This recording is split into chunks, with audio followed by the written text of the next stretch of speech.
Bismillahirrahmanirrahim. Assalamualaikum warahmatullahi wabarakatuh. Perkenalkan, nama saya Ingrani Ramadhani, NIM 1057311111322, kelas AK22D Prodi Akuntansi.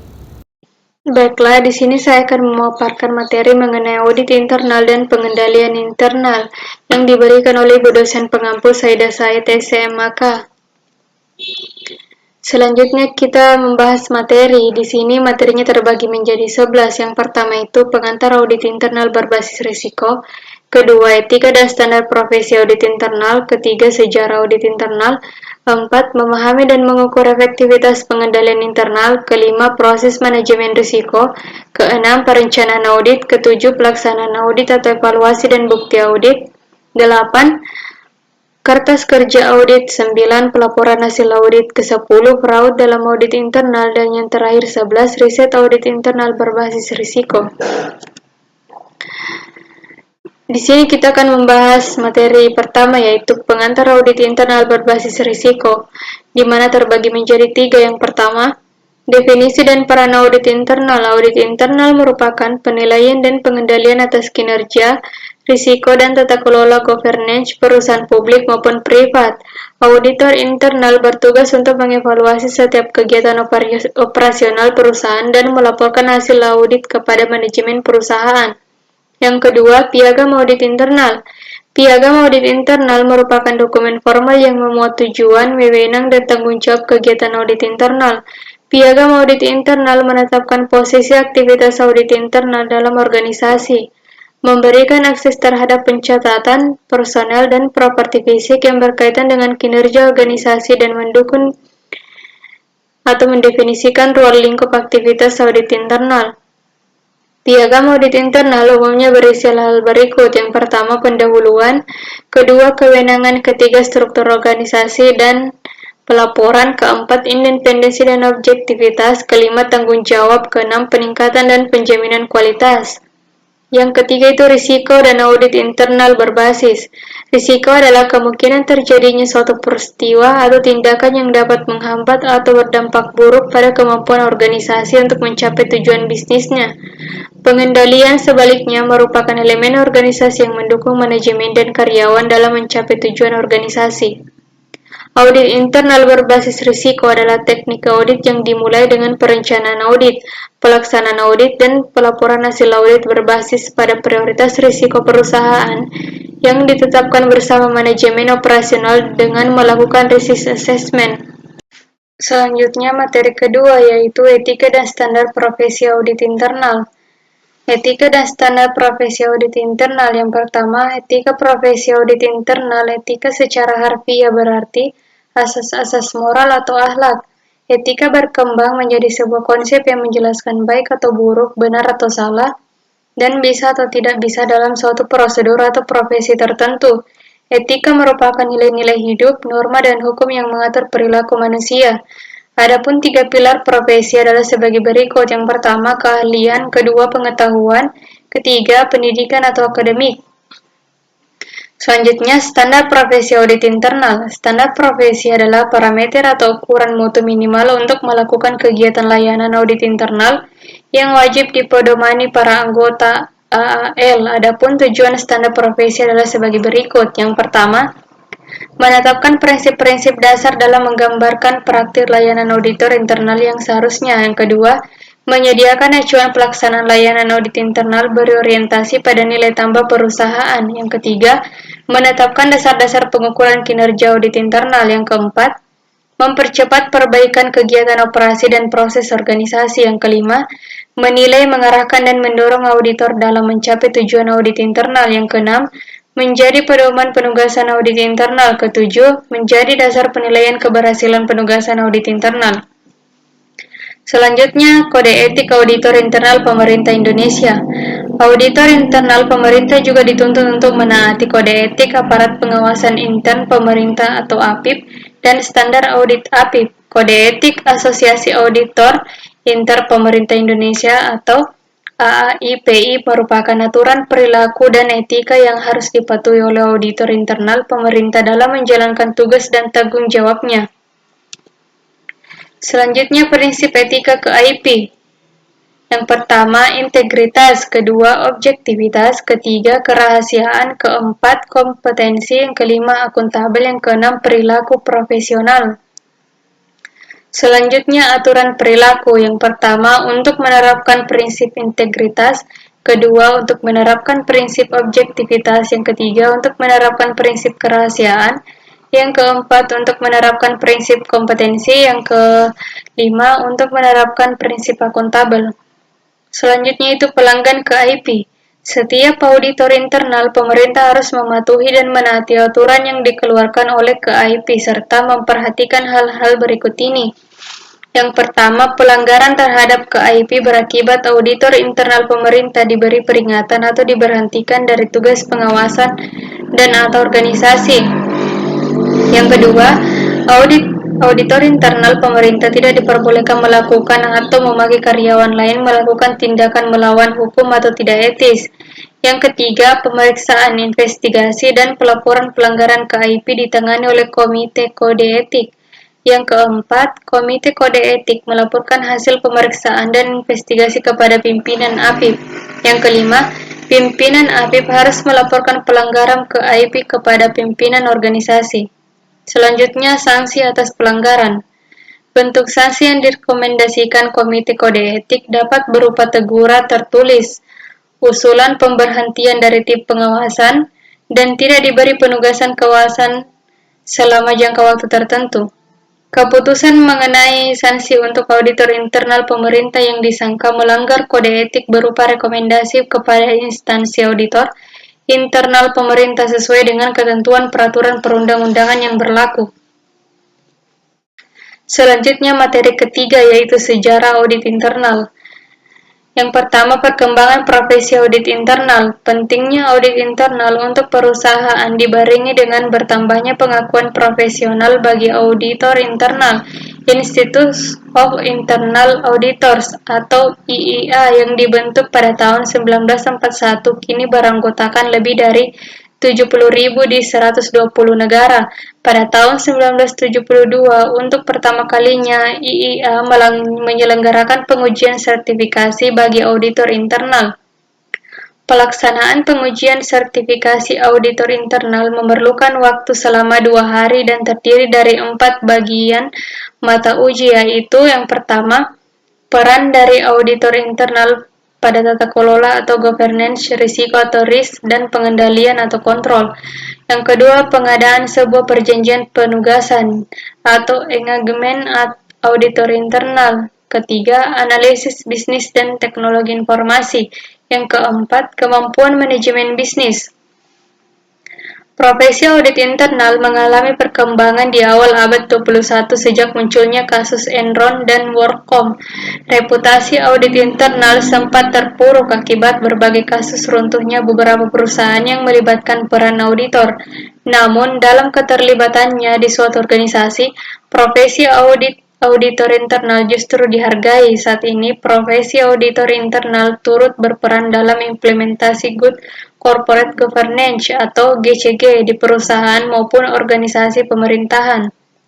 Beberapa kasus kecurangan yang terjadi di organisasi pemerintahan, BUMN maupun di swasta semakin menuntut peningkatan peran auditor internal dalam mengawasi aktivitas operasional perusahaan.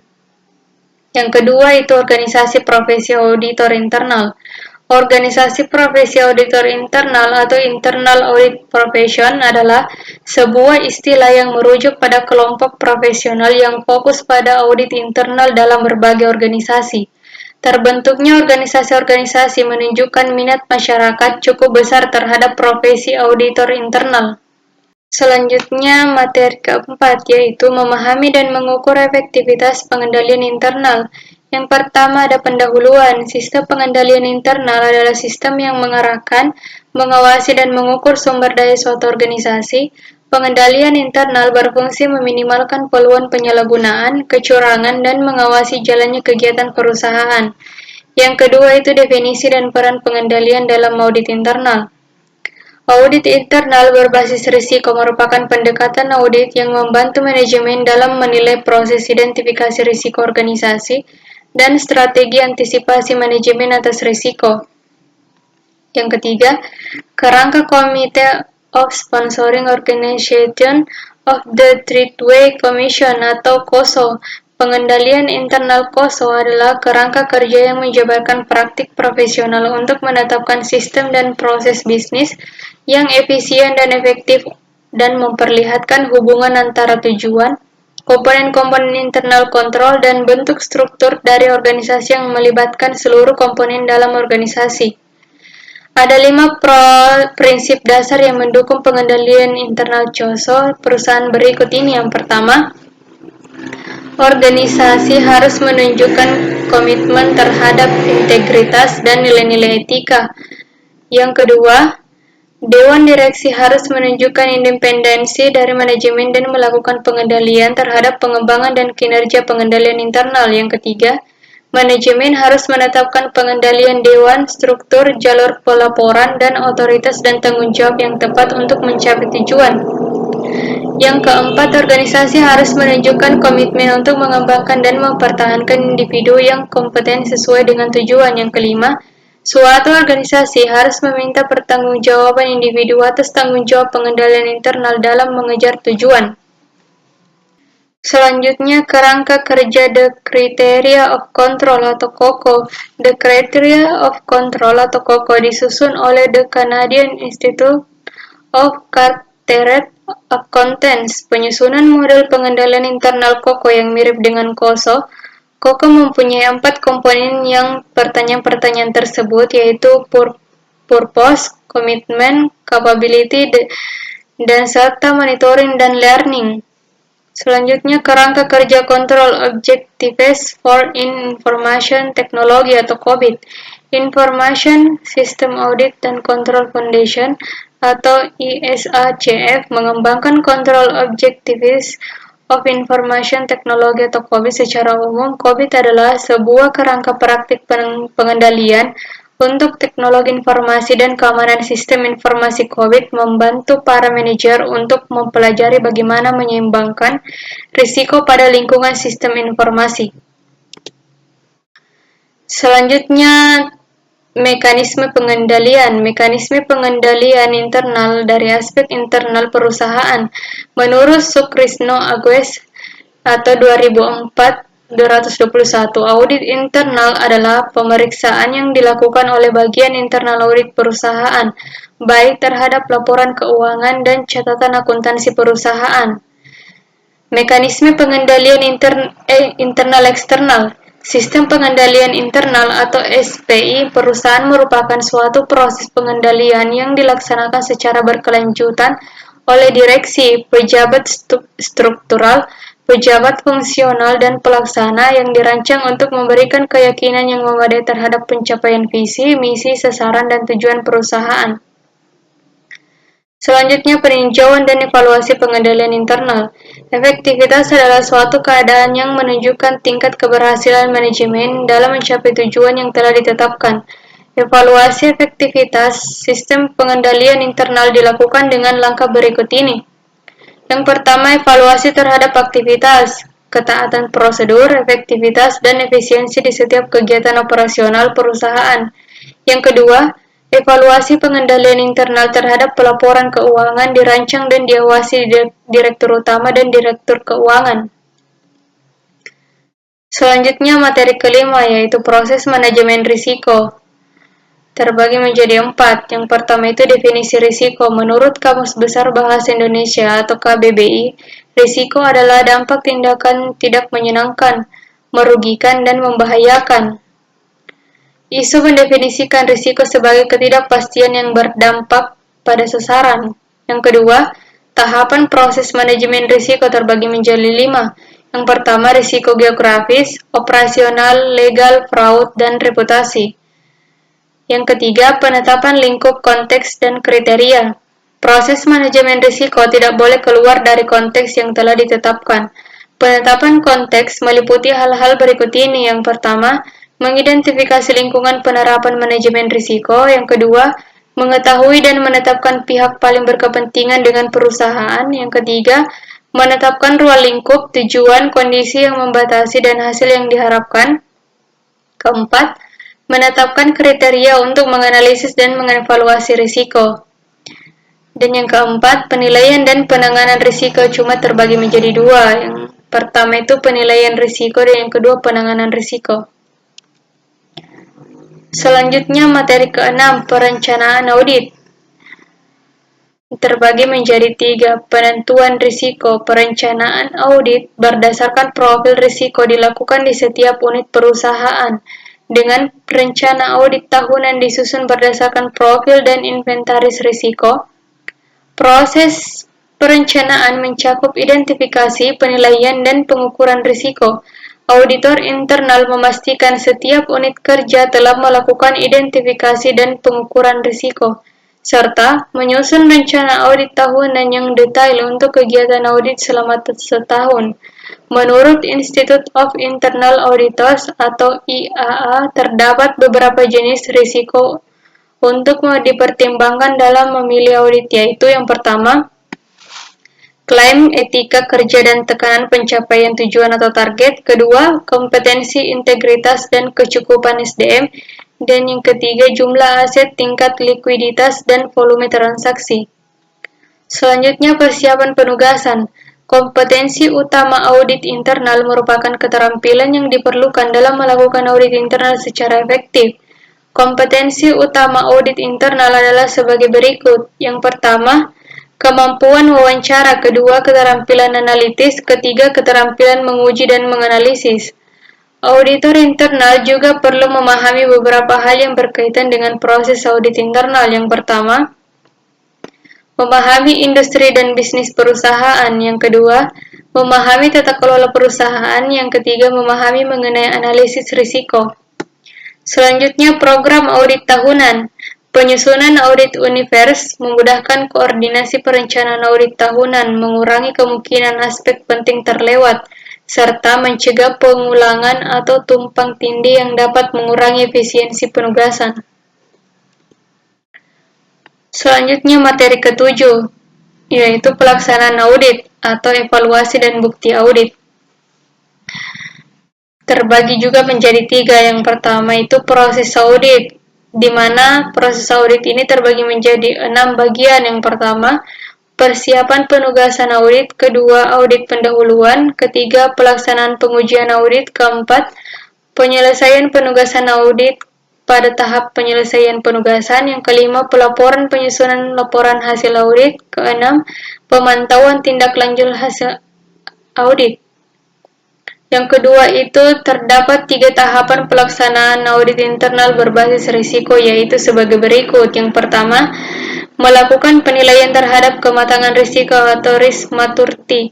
Yang kedua, perencanaan audit berkala. Yang ketiga, pelaksanaan individual atau audit. Selanjutnya, ketiga itu penentuan risiko. Audit internal menjadi salah satu bagian penting yang bisa mendukung keberlanjutan operasional perusahaan. Titik kegiatan risk-based internal audit atau RBIA adalah pendekatan audit yang cukup populer beberapa tahun terakhir. Penerapan audit internal berbasis risiko dapat melindungi organisasi dengan lebih baik terhadap risiko dan memprioritaskan ancaman paling mendesak bagi perusahaan atau perusahaan. Kelebihan audit internal berbasis risiko dibandingkan dengan menggunakan pendekatan tradisional yaitu sebagai berikut. Yang pertama itu pelaksanaan audit yang lebih adaptif. Kedua, pelaksanaan audit sebagai alat manajemen risiko. Yang ketiga, pelaksanaan audit lebih efisien dan sasaran full pretium smooth. Selanjutnya materi ke-8, kertas kerja audit, di mana terbagi menjadi dua. Yang pertama itu definisi, fungsi, dan review kertas kerja audit atau KKA. Yang pertama, definisi kertas kerja audit. Kertas kerja audit merupakan media bagi auditor untuk mendokumentasikan seluruh catatan, bukti, dan dokumen yang dikumpulkan dalam tahap audit. Kertas kerja berisi prosedur audit yang dilakukan, pengujian audit, informasi yang diperoleh, dan simpulan sehubungan dengan pelaksanaan audit. Dengan kata lain, kertas kerja audit atau KKA merupakan cerminan dari setiap langkah atau tahapan yang dilakukan auditor selama proses audit. Yang kedua, Adapun fungsi KKA adalah sebagai berikut. Yang pertama itu mendukung laporan audit, kedua menyimpan informasi, dan yang ketiga mengidentifikasikan dan mendokumentasikan teman-teman audit. Selanjutnya yang ketiga, review kertas kerja atau KKA. Review kertas kerja audit KKA merupakan proses penelaahan ulang secara cermat, kritis, dan sistematis atas catatan-catatan yang dibuat, dikumpulkan, dan disimpan oleh auditor berkaitan dengan pekerjaan auditnya. Selanjutnya kedua, penyusunan kertas kerja. Pembuatan dan penyusunan kertas kerja audit atau KKA yang baik adalah persyaratan mutlak pada setiap penugasan audit. Hal ini berlaku untuk audit keuangan, audit kinerja, dan audit dengan tujuan tertentu. Bagi profesi auditor, KKA adalah alat pertanggungjawaban utama atas pelaksanaan tugas audit. KKA sama pentingnya dengan laporan hasil audit karena KKA mencerminkan hal-hal berikut ini. Yang pertama, kegiatan audit, kedua langkah-langkah audit yang ditempuh. Selanjutnya materi 9 yaitu pelaporan hasil audit. Laporan hasil audit adalah media yang digunakan oleh auditor internal untuk mengonsumsikan hasil audit kepada para pemangku berkepentingan sebagai informasi hasil audit kepada pemangku berkepentingan sebagai informasi untuk pengambilan keputusan bagi manajemen terkait berdasarkan temuan audit, kesimpulan, dan rekomendasi hasil penugasan audit. Selanjutnya, penyusunan laporan hasil audit harus bersifat objektif. Seorang auditor internal tidak boleh menggunakan tendensi pribadi atau terpengaruh masalah yang dijumpai dalam pemeriksaannya. Laporan hasil audit dikomunikasikan kepada seluruh unit dan jajaran manajemen yang ada di perusahaan untuk ditindaklanjuti. Selanjutnya itu penyelesaian audit. Audit internal dapat dikatakan selesai jika laporan hasil internal telah disampaikan kepada pihak-pihak berkepentingan seperti manajer, jajaran direksi, dan komite audit.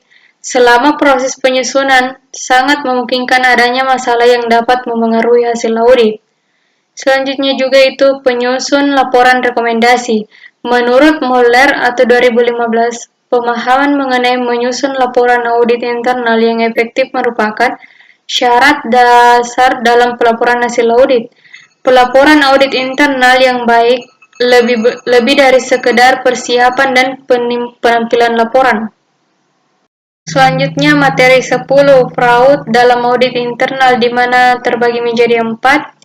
Yang pertama itu teori fraud, di mana teori fraud juga terbagi menjadi 4. Yang pertama fraud triangle teori, kedua fraud diamond teori, ketiga fraud pentagon teori, dan yang keempat fraud hexagon teori. Yang kedua itu jenis fraud terbagi menjadi 3. Yang pertama, financial statement fraud merupakan kecurangan yang dilakukan oleh manajemen dalam bentuk penyajian material laporan keuangan. Yang kedua, asset misappropriation merupakan penyalahgunaan dan atau pencurian atas aset organisasi atau perusahaan.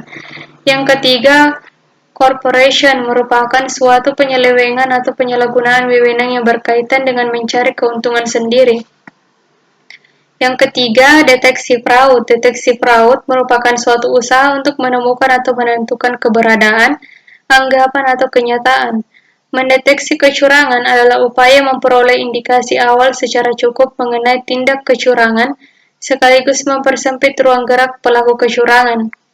Yang keempat, prosedur audit untuk menemukan bukti fraud terbagi menjadi 10.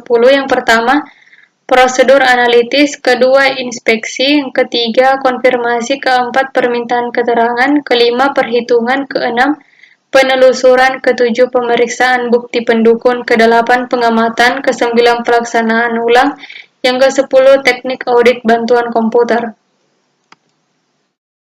Selanjutnya materi bab 11 yaitu riset audit internal berbasis risiko, di mana ada beberapa juga riset audit internal berbasis risiko, yaitu implementasi audit internal berbasis risiko. Perkembangan penerapan fungsi audit internal pada organisasi telah berlangsung dengan sangat cepat di dunia. Fungsi audit internal yang awalnya hanya berfokus pada fraud, terutama pencurian kas dan aset lain, telah berkembang menjadi suatu sarana verifikasi terhadap seluruh transaksi finansial yang dilakukan oleh organisasi. Pendekatan yang dilakukan dalam audit internal pun mengalami beberapa evolusi. Selanjutnya, ada pun perkembangan riset audit internal berbasis risiko. Bertambahnya risiko di dalam mencapai tujuan-tujuan organisasi tersebut menyebabkan setiap lembaga pada akhirnya harus melakukan pembenahan diri dan peningkatan kinerja.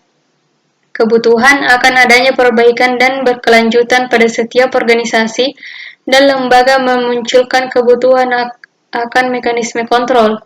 Selanjutnya, pengukuran audit internal.